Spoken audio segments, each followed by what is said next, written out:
देखो तीसरे का पहला देखो हैं कल भी बताया था। देखो समझो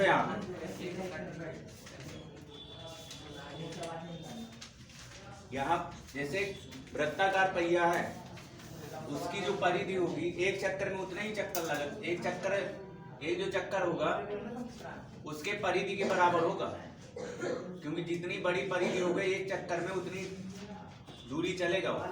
एक चक्कर में चली गई दूरी ही परिधि है, ठीक है।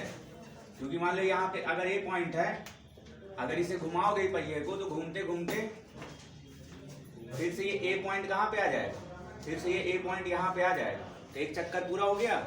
ऐसे घूमते घूमते घूमते ऐसे घूमेगा, ये लगातार घूमेगा, ए पॉइंट कहाँ पे आएगा, फिर वही जमीन पे आ जाएगा, तो एक चक्कर पूरा हो गया। ये जो दूरी तय होगी 5.5 मीटर, ये इसके परिधि के बराबर होगी। लिखा ना, एक वृत्ताकार पहिया जब लुढ़काया जाता है, एक वृत्ताकार पहिया जब लुढ़काया जाता है ना, एक वृत्ताकार पहिया जब लुढ़काया जाता है, एक चक्कर में 5.5 मीटर आगे बढ़ता है, उसका क्षेत्रफल ज्ञात कीजिए। इस पहिए का अगर हमें क्षेत्रफल निकालना है, मतलब ये वृत्ताकार पहिया, इसका क्षेत्रफल निकालना है तो वृत्त वाला फार्मूला लगेगा, क्योंकि वृत्ताकार पहिया ना, तो वृत्ताकार पहिया का जो क्षेत्रफल होगा, वृत्ताकार पहिए का जो क्षेत्रफल होगा बराबर पाई आर स्क्वायर होगा कि नहीं होगा। यही फार्मूला तो लगाएंगे। इसमें हमें त्रिज्या पता करनी होगी, इस वृत्ताकार पहिया की त्रिज्या पता करनी होगी। त्रिज्या पता करने का तरीका यह है कि परिधि हमें पता है, एक चक्कर में चली गई दूरी ही क्या होगी, यहाँ पे लिख देंगे, क्योंकि एक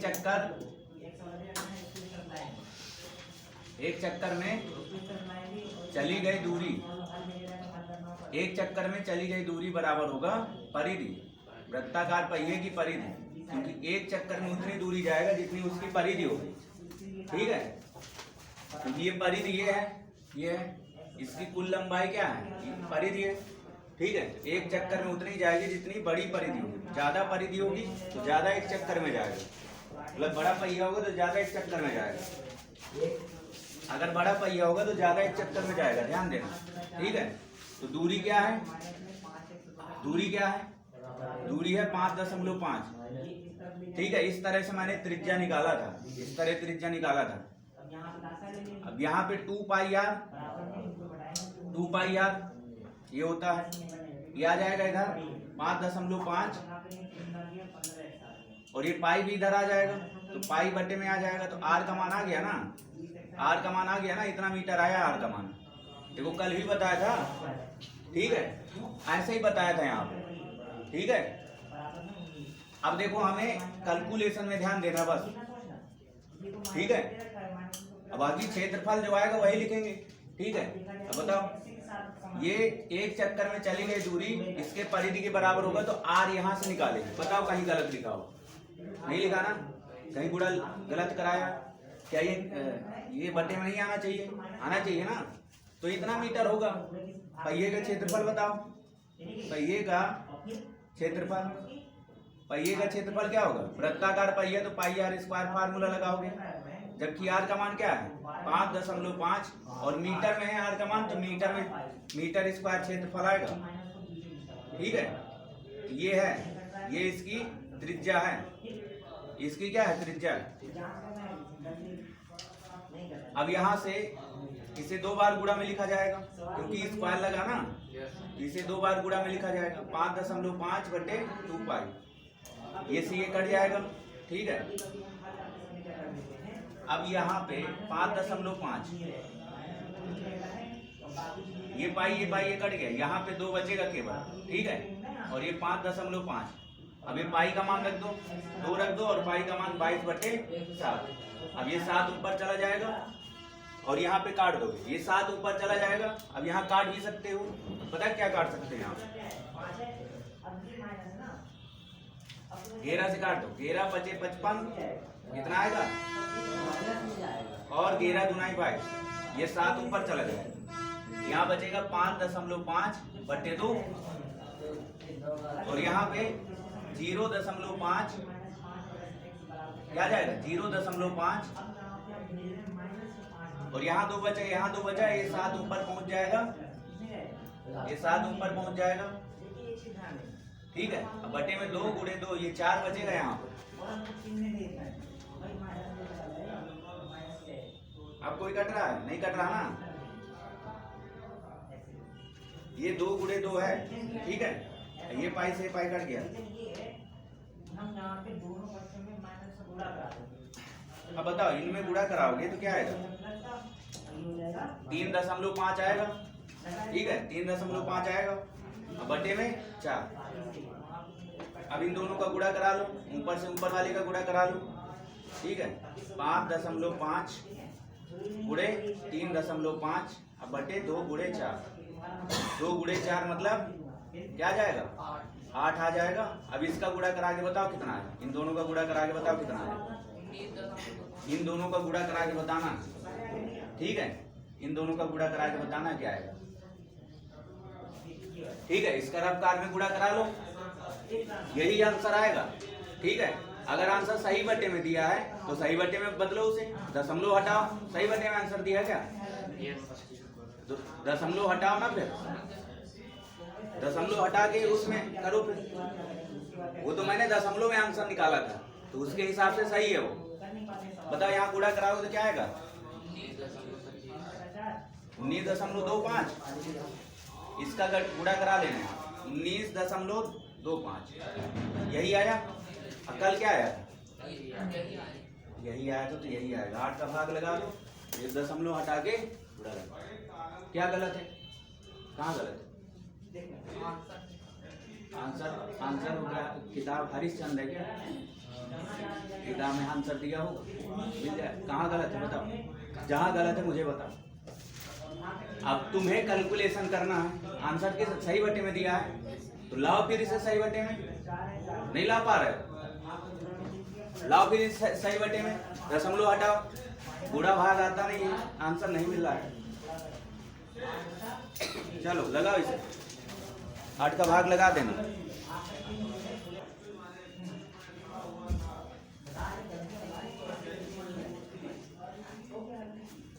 दशमलव दिया था वो भी सही है, ठीक है।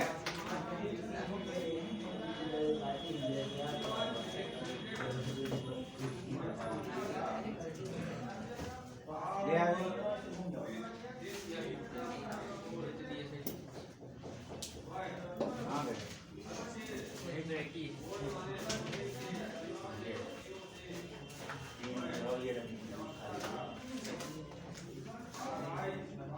अगला सवाल देखो यहाँ, अगला सवाल है, उस चाप की लंबाई ज्ञात कीजिए जो 14 सेंटीमीटर त्रिज्या वाले वृत्त के केंद्र पर 30 डिग्री का कोण बनाती है।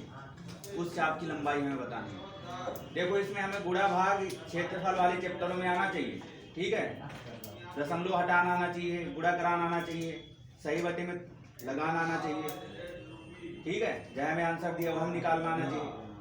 लेकिन ये आंसर सही बटे में आना, हम दशमलव में लिख रहे हो तो भी दशमलव में अगर आंसर दे देंगे तो भी सही है, ठीक है। दशमलव में दे दो आंसर, चाहे भिन्न के रूप में आंसर लिख देना यहाँ पे, चाहे सही बटे में आंसर लिख देना, ठीक है। तो कभी किताब में सही बटे में आंसर दिया होगा और कभी दशमलव में दिया होगा, तो इसका मतलब क्या हुआ, हम भी आंसर चाहे जाए में दे सकते हैं, दशमलव में दे सकते हैं, सही बटे में आंसर दे सकते हैं, ठीक है। वहां तो तुम्हें आंसर देखने को मिलेगा नहीं, वहां तो अपने आप सही करना होगा ना, तुम्हें खुद ही समझना होगा कि हाँ आंसर आ गया, ठीक है। जैसे तुमने दशमलव में आंसर निकाल दिया, ठीक है, दशमलव में आंसर निकाल दिया भाग लगा के, तो वो भी सही है, और सही बटे में आंसर निकाल दिया तो वो भी सही है, दोनों के पूरे नंबर, ठीक है। तो कल भी मैंने बताया था, लेकिन तुम लोग मान नहीं रहे थे। इसी के आगे ही कैलकुलेशन करा लेते तो आ जाता, मैंने दशमलव में आंसर दे दिया था। गलत है, गलत है। अब सही आ गया कि नहीं आ गया? अब पता चला कि गलत था कि नहीं था?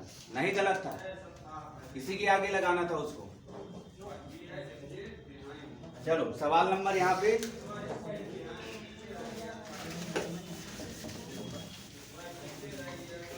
तीसरे का सेकेंड वाला, उस चाप की लंबाई बताइए, उस चाप की लंबाई बताइए जिसकी त्रिज्या क्या है 14 सेंटीमीटर। ठीक है, अब कोण कितना बनता है 30 डिग्री, त्रिज्या 14 सेंटीमीटर। तो इस चाप की लंबाई बतानी है, चाप की लंबाई L होती है। चाप की लंबाई क्या होती है L, तो हमें चाप की लंबाई बतानी, जबकि हमें दिया क्या है सवाल में, सवाल में दिया R बराबर 14 सेंटीमीटर, सवाल में दिया R बराबर 14 सेंटीमीटर। ठीक है, अब कोण कितना दिया थीटा बराबर, चाप द्वारा जो कोण बनाया जाता है, चाप L द्वारा जो कोण बनाया जाता है वो 30 डिग्री का कोण बनाया जा रहा है। तो चाप की लंबाई निकालने का फार्मूला बताया था ना, अगर हमें चाप की लंबाई निकालना हो, L का मान निकालना हो, तो चाप की लंबाई निकालने का फार्मूला मैंने बताया था। चाप की लंबाई कैसे निकालते हैं, फार्मूला बताया था, L बराबर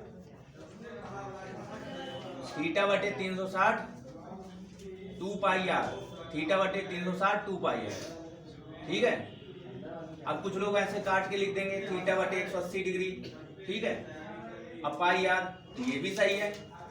ठीक है, समझ गया ना, ये भी सही है, काट के लिख दोगे तो ये भी फार्मूला है। अब ये ना कहना कि मैंने फार्मूला गलत लिखवा दिया, मैं सब बताता जा रहा हूँ। यहाँ पे 30 डिग्री, ठीक है, अब बटे में 360 डिग्री और यहाँ पे 2 पाई r।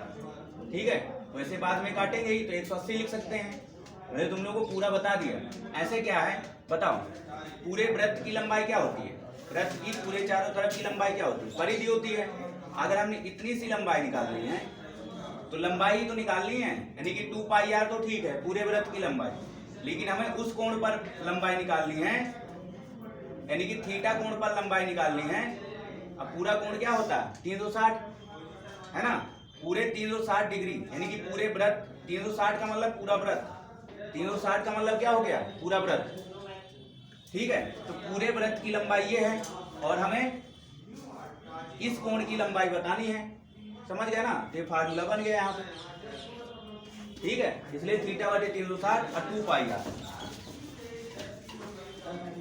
2 पाई r जानते हो कि लंबाई होती पूरे वृत्त की, लेकिन हमें उस कोण पर लंबाई बतानी है, उस कोण पर जो कोण हमें दिया जाए, जो कोण हमें दिया जाए। काट दो इसे, इसे काट दो, अब इसे काट दो यहाँ पे। ठीक है, अब बताओ क्या आएगा पाई r बटे 6। अब r का मान रख दो, r का मान क्या था बताओ, r का मान भी रख दो 14 सेंटीमीटर, तो ये सब सेंटीमीटर में ही आएगा। पाई का मान रख सकते हो यहाँ पे, जब 22 बटे 7 पाई का मान रखोगे तो 6 बटे में पहले से है। ठीक है, अब इसे काट दो, 7 एक कम 7, 7 दूनी 14 और 2 से फिर काट दो यहाँ पे, तो बताओ कितना आएगा। L बराबर 22 बटे 3 सेंटीमीटर। देखो ये भी आंसर लिख दोगे तो चल जाएगा, क्योंकि अभी किताब में देखो कभी कभी आंसर बटे में देगा, कभी सही बटे में देगा, कभी दशमलव में देगा। अगर तुम्हें दशमलव निकालना तो 22 में भाग लगा दो, 3 का 22 में भाग लगा दो, दशमलव में आंसर आ जाएगा। और सही बटे में निकालना है तो भी जानते हो ना, सही बटे में निकालना 36 का 18 कितना बचा, हाँ 3 7 बार जाएगा ना, 3 से 21 मतलब 1 बचेगा, ये आएगा 7 सही 1 बटे 3 सही बटे में वो आएगा। और दशमलव निकालना है तो भाग लगा देना। अब तुम्हें चाहे में आंसर निकालना निकाल के रख लो, किताब से देख लो काहे में निकालना, लेकिन ध्यान रखना वहां तुम्हें किताब थोड़ी होगी, तुम्हारे पास आंसर होगा क्या तुम्हें पहले से पता होगा कि काहे में आंसर निकालना, तो आंसर चाहे चाहे में निकाल के चले आना, लेकिन सही आंसर निकालना बस। ठीक है, चलो लगाओ। अब कभी ये ना गलत कहना कि गलत हो गया। एक नंबर के सवाल है। अब बताओ अगला जो सवाल नंबर 4 दिया है, क्वेश्चन नंबर 4 क्या दिया है? देखो मैं पढ़ रहा हूँ, यहाँ पे दिया है 6 सेंटीमीटर त्रिज्या वाले एक वृत्त के त्रिज्य खंड का क्षेत्रफल ज्ञात कीजिए जिसका कोण 60 डिग्री है। त्रिज्य खंड का क्षेत्रफल बताना ना, तो त्रिज्य खंड कैसे बनता है तुम लोगों को पहले ही बताया जा चुका है। त्रिज्यखंड कैसे बनता है तुमको पहले भी बता दूं। ये है त्रिज्यखंड, ये है त्रिज्यखंड। ये त्रिज्या हो गई, त्रिज्या 6 सेंटीमीटर है, त्रिज्या भी 6 सेंटीमीटर है, ठीक है। ये है त्रिज्यखंड। यहाँ अभी बिंदु के नाम भी दे सकते हैं आप। कितना कोण, कोण 60 डिग्री बन रहा है। कोण कितना बन रहा है? 60 डिग्री। अब ये त्रिज्यखंड जो बन रहा है इसका क्षेत्रफल बताना है, इसका क्षेत्रफल कितना होगा। यहाँ लिख देंगे r बराबर क्या दिया है 6 सेंटीमीटर, r बराबर 6 सेंटीमीटर और थीटा बराबर यानी कोण कितना दिया है, चाप द्वारा जो कोण बनाया जाता है वो 60 डिग्री का, ठीक है। त्रिज्यखंड का क्षेत्रफल निकालेंगे ना, त्रिज्यखंड का क्षेत्रफल। देखो जब सवाल में कुछ नहीं कहेगा ना तो हमें लघु त्रिज्यखंड का क्षेत्रफल ही निकालना होगा। अगर हमें दीर्घ त्रिज्यखंड का क्षेत्रफल पूछेगा तो सवाल में कहेगा, जब कुछ नहीं कहेगा तो लघु वाला ही निकालना, और कहेगा लघु वाला तो लघु वाला निकालना, कहे चाहे ना कहे लघु वाला ही निकाला जाता है। दीर्घ वाला जब निकालना होगा तो सवाल में कहेगा कि दीर्घ वृत्तखंड का दीर्घ त्रिज्यखंड का क्षेत्रफल निकालो। ऊपर वाला जो खाली स्थान है ना वो क्या है, दीर्घ त्रिज्यखंड है, ठीक है। क्या है, दीर्घ त्रिज्यखंड है। मैंने सब बताया था कि नहीं बताया था। फार्मूला थीटा बटे 360 अब पाई आर स्क्वायर, ठीक है। 60 का मान रख दो यहाँ पे, थीटा का मान रख दो, अब इसके बाद पाई का मान रख दो, ठीक है। और आर का मान क्या है, आर का मान 6 है, ठीक है।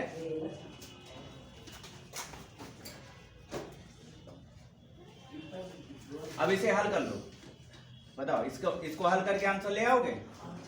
चलो खाली स्थान है लगाओ, क्योंकि सवाल बता चुका हूं, केवल इसका कैलकुलेशन ही कराना है। यहाँ काट वाट देना, इससे काट देना, इसलिए सब काट देना है। बताओ काट दिया, 1/12 बचेगा यहाँ। अब 22/7 6 को लिखोगे, 6 को 2 बार लिखोगे, 6 गुणे 6, ये 6 से काट देंगे, 6 दूना 12, ठीक है। काट देंगे, फिर 2 से काट देंगे। देखो इससे कोई संख्या कटी क्या 22/7 से, नहीं कटी ना, तो क्या करो, इसकी जगह 3.4 लिख दो, क्योंकि पाई का मान 22/7 होता है। जब इनसे कोई संख्या नहीं कटती है इसे लग दिया करो, 3.4 लिख दो। अगर आंसर दशमलव में लाना तो, दशमलव नहीं लाना तो ये आंसर आ गया तुम्हारा 66/7, ठीक है। दशमलव में लाना है तो आगे ले आना। सेंटीमीटर में चल रहा तो सेंटीमीटर स्क्वायर आएगा, 66/7 सेंटीमीटर स्क्वायर। अब कहे में आंसर लाना है वो देख लो, कहे में लाना ले, लेकिन वहां पे चाहे जाए में आंसर दे देना पेपर में, ठीक है। क्योंकि वहां तुम्हारे पास ये नहीं देखने के लिए होगा कि आंसर हमें कहे में सही बटे में लिखना है, कहे में क्षेत्रफल आ रहा है, ठीक है। ये चीज ध्यान देना, कहे में आ रहा है।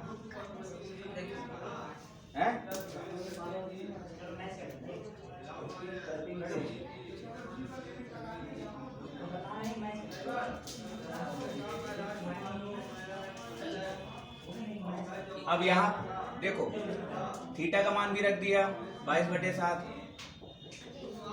अब यहाँ पे इससे काट देंगे 6×36, ठीक है। 1/6 आएगा यहाँ, ठीक है, 1/6 आएगा, 1/6 आएगा। ये से ये कट जाएगा, ठीक है। 6 दूना 12, लगा लो यहाँ, नोट करो। ये आंसर सही बटे में दिया है। देखो दशमलव में भी आंसर दे सकते हो, ये तुम्हारे उसमें दिया है किताब में। अगला जो सवाल दिया ना, सवाल नंबर 5,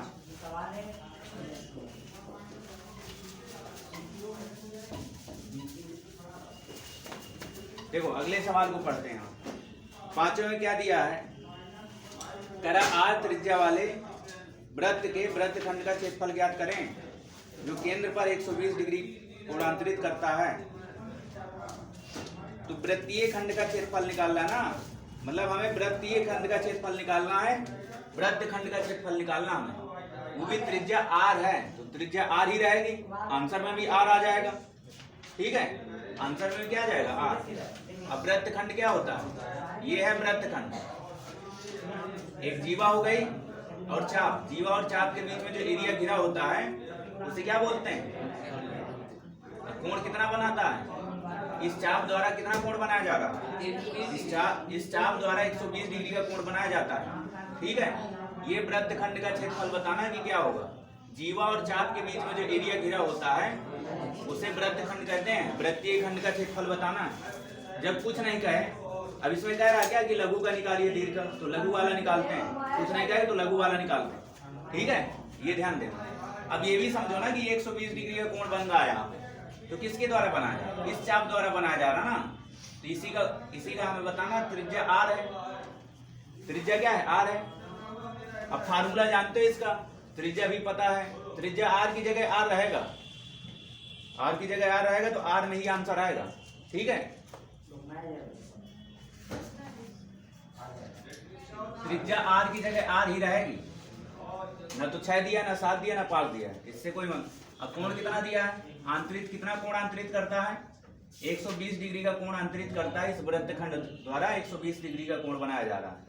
ठीक है, 120 डिग्री। अच्छा, ऊपर वाला जो जितना भी खाली स्थान है, ऊपर वाला जितना भी खाली स्थान है, ये दीर्घ वृत्तखंड है पूरा। ठीक है, दीर्घ चाप के साथ जो जीवा द्वारा क्षेत्र घेरा जाता है वो दीर्घ वृत्तखंड है। ये लघु चाप के द्वारा जो एरिया घेरा गया है वो क्या है? लघु वृत्तखंड है। तो वृत्तखंड का, वृत्तीय खंड का क्षेत्रफल बताना ना हमें, तो फार्मूला क्या याद कराया था? वृत्तीय खंड का क्षेत्रफल। देखो, ये फार्मूला हमें याद होना चाहिए। ठीक है, अब फार्मूला ही भूल गया तो कोई सवाल नहीं आएगा। अब बताओ, ये पूरे एरिया में हमें ये वाला एरिया खाली स्थान माइनस कर देना, क्योंकि ये एरिया थोड़ी चाहिए हमें। ठीक है, 1/2 R square sine theta, 1/2 R square sine theta. अब यहाँ पे थीटा का मान 120 लिख दो, 320 डिग्री, और ये पाई आर, और यहाँ पे थीटा का मान रख दो। यहाँ पे थीटा का मान रख दो 120 डिग्री। अब कहोगे साइन 120 डिग्री का मान नहीं मालूम, तो ऐसे निकाल लेंगे। 90 से कितना ज्यादा है? 90 से कितना ज्यादा? 30 ज्यादा है ना। 90 से कितना ज्यादा? 30 ज्यादा। तो 90 माइनस थीटा, 90 प्लस थीटा हुआ कि नहीं हुआ? सेकेंड चतुर्थांश है, 90 प्लस थीटा होता है तो सेकेंड चतुर्थांश होता है ये। ठीक है, सेकेंड चतुर्थांश होता है। सेकेंड वाले में साइन प्लस का होता है, इस कॉसेक, इसका उल्टा क्या होता है? कॉसेक। एस से साइन और कॉसेक प्लस की होती है, प्लस में जाएगा।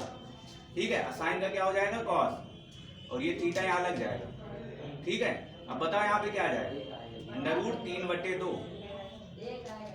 तो क्या आएगा? √3/2। याद कर लेना इसे। ठीक है, अगर तुम्हें नहीं निकालना आता तो सीधा याद कर लो। ले 120 साइन 120 का मान रख दो यहाँ 120। अब यहाँ काट दो, अब ये कट रहा है, 12 कम 12, 12 3 36। यहाँ पे पाई आर स्क्वायर अब बटे 3, और यहाँ पे क्या आएगा?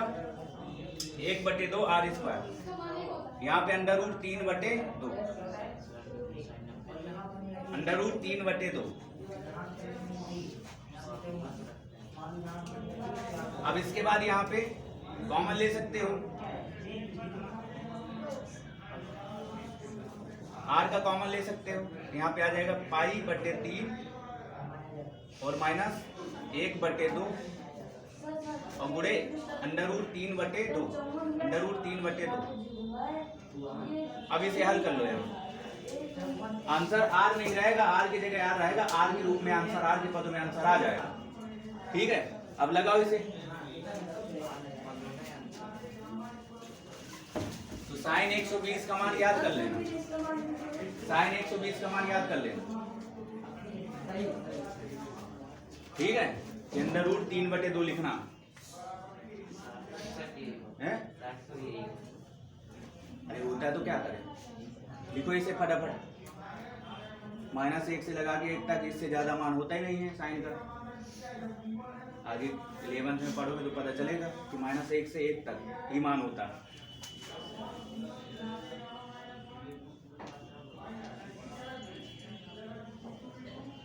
अब साइन 120 का मान पता होना चाहिए, निकालना नहीं आता तो पता होना चाहिए, क्योंकि निकालना तो पता ही नहीं गया।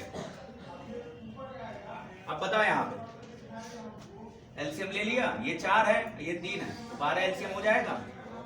यहाँ पे 4 पाई, ठीक है, और यहाँ पे प्लस माइनस 3√3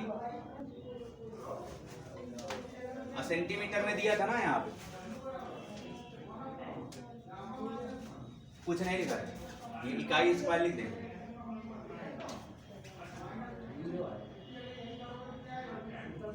बस यहाँ पे आ गया यहाँ आंसर 4 पाई माइनस 3√3। हमारे हिसाब से तो आंसर ये आया। अब अपना किताब वाला देख लो, अपना किताब वाला भी दे देगा, ठीक है। बस आर के पदों में ही आंसर आएगा, क्योंकि त्रिज्या आर दिया था, त्रिज्या 6 7 8 थोड़ी दिया था। त्रिज्या 6 देता तो त्रिज्या की जगह 6 लिख देते। और त्रिज्या आर की जगह आर दिया है तो वही लिखेंगे, तो आर के पदों में ही आंसर आएगा। चलो लिखो यहाँ कितने इकाई स्क्वायर आया।